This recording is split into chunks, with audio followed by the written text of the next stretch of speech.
Hi, everyone. A longtime professor taking his university to court after he got in hot water for failing to refer to a student as they. The PC police working overtime at the university, but the professor's attorney will join us coming up. But first, Trump aide Steve Bannon is planning to turn himself in tomorrow on fraud-related charges in New York. And not surprisingly, he's portraying himself as a victim of a grand conspiracy amongst corrupt, politically driven prosecutors. But let's take a step outside the headlines and not forget that the real victims were hardworking, conservative folks who believed in Bannon's message and sent in money because they were told that all of it would go to building 93 new miles of wall on the Mexico border. In the 2016 election, Trump made building the wall a centerpiece of his campaign. Bannon, one of Trump's closest advisors and confidants, helped start a nonprofit called We Build the Wall, which raised $25 million in private money for its construction, when it became clear that judges in Congress would keep blocking it from really getting underway. That fundraise often involved small donations, $10 even, from people who weren't making much but believed deeply in the cause. Bannon even became the charity's chairman of the board. Disabled Air Force veteran Brian Kolfage, longtime Bannon friend Andrew Badalato, and Colorado businessman Timothy Shea joined him. The group pledged to spend 100% of funds raised for building a wall. But Department of Justice prosecutors during the Trump administration, under Attorney General Bill Barr, charged Bannon and his partners with a scheme to defraud hundreds of thousands of donors. According to the indictment of the $25 million raised, prosecutors claimed Bannon personally received around $1 million of that, while Kolfage, who said he'd take no salary, got another $350,000 more. Again, this happened as the charity promised, and I quote, "All money donated to the campaign goes directly to the wall, not anyone's pocket." Now, our examination tonight is not about politics. It's about people getting ripped off. The very people who supported former President Trump and his message in the presidential campaign. DOJ prosecutors, and again, so we are clear, during the Trump administration, said they spent it on travel, hotels, consumer goods, personal credit card debts. Bannon even had a Land Rover that prosecutors say was paid for with donations cash. The grand jury indicted them for conspiracy to commit wire fraud and conspiracy to commit money laundering. Now, Bannon never went to trial because then President Trump, on his last day in office, pardoned Bannon. But the other three were not so lucky. Talk about special treatment. They had to go to court. And eventually, two pled guilty to tax and wire fraud charges. And in April of this year, Brian Kolfage told the court in his guilty plea, quote, "I know that what I was doing was wrong and a crime." Andrew Badalato told the court he was terribly sorry. The third, Timothy Shea, was tried, and while 11 of the 12 were prepared to convict, one holdout hung the jury. He's expected to be tried again. So when Bannon screams that this is all a witch hunt, remember, two of his co-defendants have admitted they skimmed funds that were intended to build the border wall. But in his statement, Bannon said the Soros-backed DA has now decided to pursue phony charges against me before the midterm election. This is nothing more than a partisan political weaponization of the criminal justice system. I'm never going to stop fighting. They'll have to kill me first. Spare us the victimhood.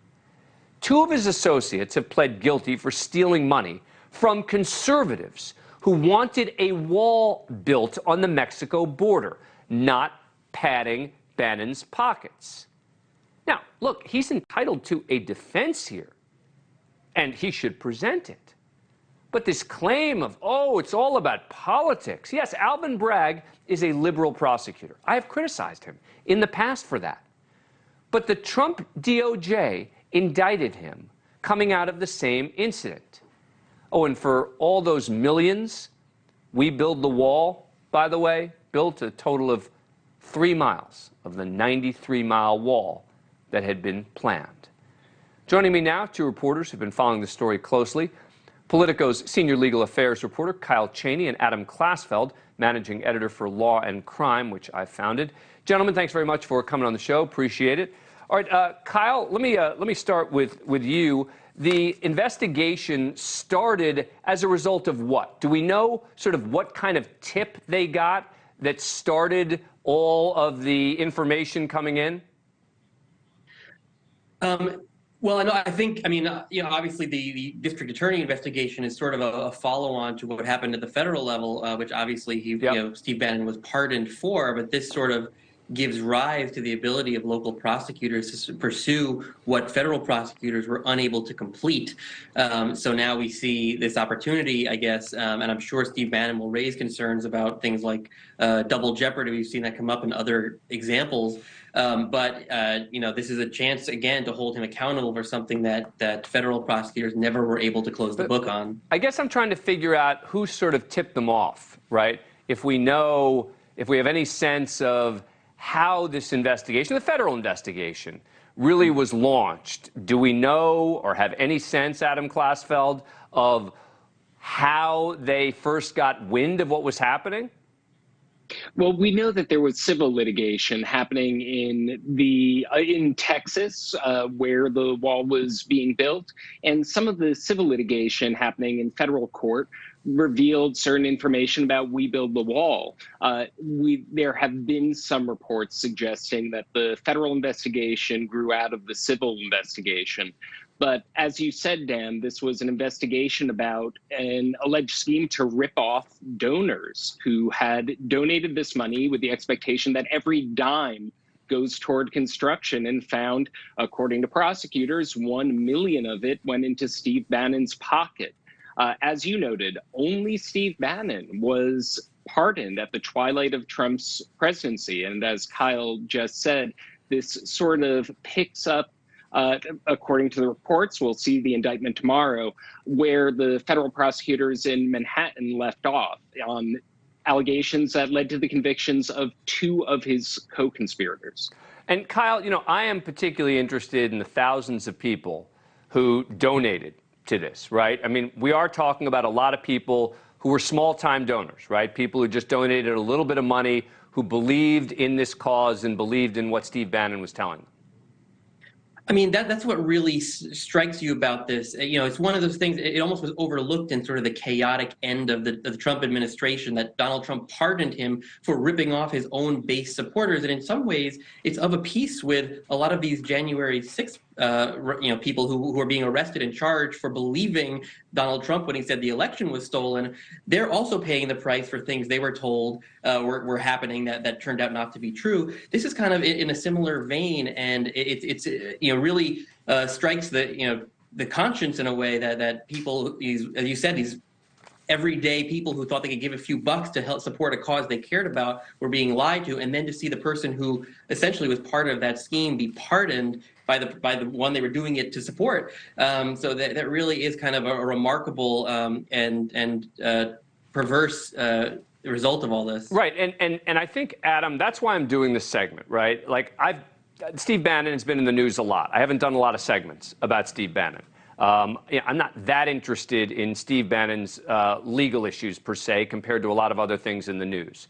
But there is something about this, about the fact that it was conservatives who wanted to build the wall, who gave their last buck in certain cases to donate to this. And rather than apologize, or rather than say, oh, it's a misunderstanding, or explain in some way, shape, or form how these allegations came to be, why it is 2 of his co-defendants have now pled guilty and admitted that they did this. Instead, Steve Bannon is doing the typical Steve Bannon, which is just fight, fight, fight.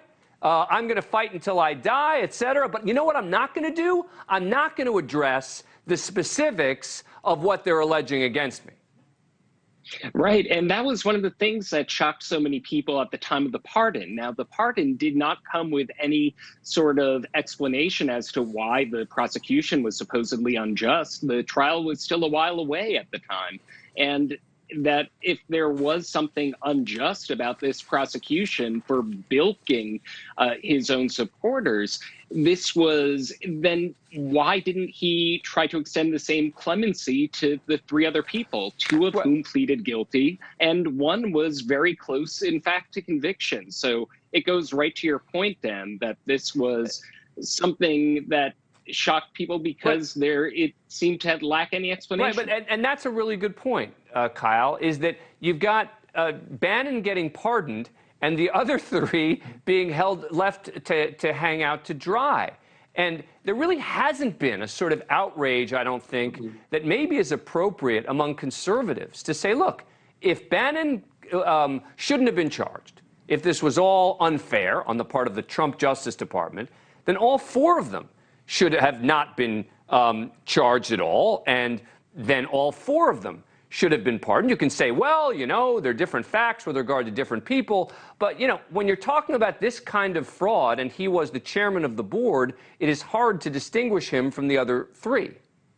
Well, and you remember this pardon came about two weeks after January 6th, and Steve Bannon's role in those events was being scrutinized too. And so I think it struck a lot of people that those happened in such close proximity to each other. And as you pointed out, look, Bannon is out there screaming politics, politics. It doesn't work as well when the victims are people who you supported. And again, as you point out, the charges were initially bought by the Trump Justice Department. But Bannon did that exact same tactic in his recent trial on contempt of Congress charges. He wasn't allowed to introduce any of that in a courtroom. In fact, he never was planning to introduce a lot of that or most of that in the courtroom. I think that's a PR strategy to sort of be the political victim here, because he knows it's salient with people when the fact of the case may not be. But in contempt of Congress, there is something that's going to resonate, right, with conservatives in particular who think that the January 6th Commission has been too politicized.